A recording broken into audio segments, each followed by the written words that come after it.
Shalom, kembali kita akan mempelajari pelajaran sekolah Sabat pada saat ini, Minggu 25 Februari dengan judul Pengorbanan Diri Gembala Ilahi.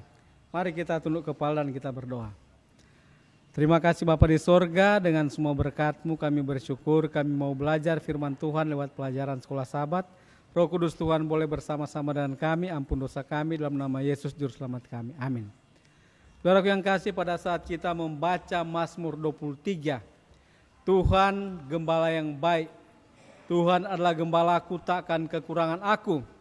Kemudian Mazmur 28 ayat 9, Mazmur 80 ayat 1, 78 ayat 52 dan 53, Mazmur 79 ayat 13, dan Mazmur 100 ayat 3.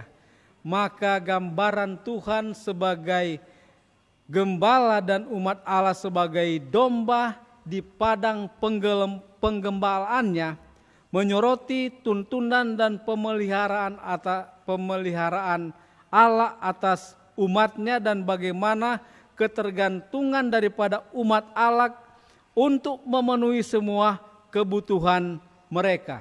Ketergantungan kepada Allah untuk memenuhi semua kebutuhan mereka. Saudaraku yang kasih, pada saat kita mempelajari bagaimana hubungan antara gembala dan kawanan dombanya atau Tuhan dan umat ciptaannya, maka memang ada keterikatan yang kuat karena disebutkan bahwa lewat penciptaan. Jadi Tuhan adalah pencipta kita dan kemudian lewat perjanjiannya. Saudara yang kasih, janji Tuhan dia akan memelihara umat-umatnya yang setia kepadanya. Oleh sebab itu, gambaran tentang gembala ilahi yang memimpin Yusuf seperti kawanan domba. Nah, di sini saudaraku yang kasih, kita bisa melihat bagaimana Yusuf yang menggambarkan Allah sebagai gembala Israel. Kita ingat waktu Yusuf dia hidup di dalam keluarganya. Akhirnya dia dikhianati oleh saudara-saudaranya. Dia tetap setia kepada Tuhan. Dia mengalami pencobaan, mengalami ujian. Kemudian akhirnya dia dimasukkan ke dalam penjara. Dan kita tahu akhirnya dia menjadi seorang perdana menteri di Mesir. Dan akhirnya bisa memelihara keluarganya, orang tuanya dan saudara-saudaranya, sehingga keturunannya menjadi banyak dengan janji Tuhan yang besar. Nah, saudaraku yang kasih, raja dianggap sebagai gembala rakyatnya. Namun Tuhan yang benar-benar pantas mendapatkan gelar ini karena kebanyakan raja manusia tidak memenuhi panggilan tersebut. Jadi sebenarnya raja atau gembala itu hanya dimiliki oleh Tuhan yang tidak memiliki kekurangan, tidak memiliki cacat celah. Oleh sebab itu, di dalam perjanjian baru, maka Yesus dia di dalam Yohanes 10 ayat 11 sampai ayat yang ke-15, di mana dia sebagai gembala yang baik. Dan dia mengatakan, domba-dombaku akan kutuntun ke dalam kandang. Saudara, kandang itu adalah sebuah tempat peristirahatan daripada domba-domba. Dan kandang itu adalah melambangkan gereja Tuhan. Gereja masih Advent hari ke-7. Tetapi kita tidak menghakimi mereka yang di luar gereja masih Advent hari ke-7. Ada orang-orang juga yang di dalam yang dinyatakan sebagai domba tetapi tidak setia.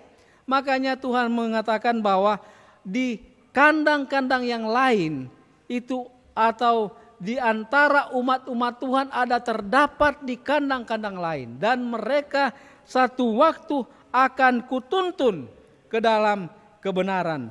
Saudaraku yang kasih, oleh sebab itu kadang-kadang kawanan domba Tuhan mengalami berbagai penderitaan, kesukaran, kemudian sebagai tanda ketidakpuasan dan pengabaian Tuhan. Namun gembala yang baik tidak pernah meninggalkan domba-dombanya yang tersesat.